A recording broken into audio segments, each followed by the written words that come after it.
Hello, ako po si Jimwell Gadawan, ang DTF operator ng RP2 Gigaraw, and ito po ang aming DTF machine na hindi nagamit ng ilang araw kasi hindi pa okay yung print. Printer head, capping, head clean,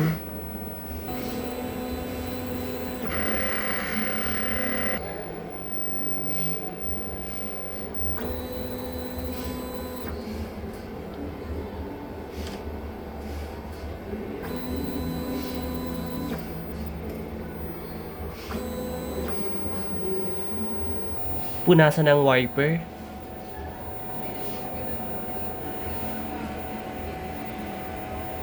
nozzle check.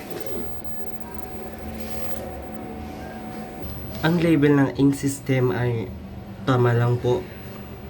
Waste tank, AVR, ground wire. Dito naman nakalagay ang aking mga used ink, unused ink, ang DTF film, DTF powder, at iba pang mga unused ink po. Ito po ang aking consumables output,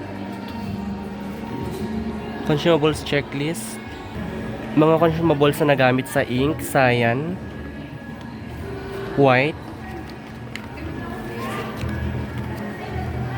magenta, black, yellow, and DTF powder. Yun lamang po. Thank you.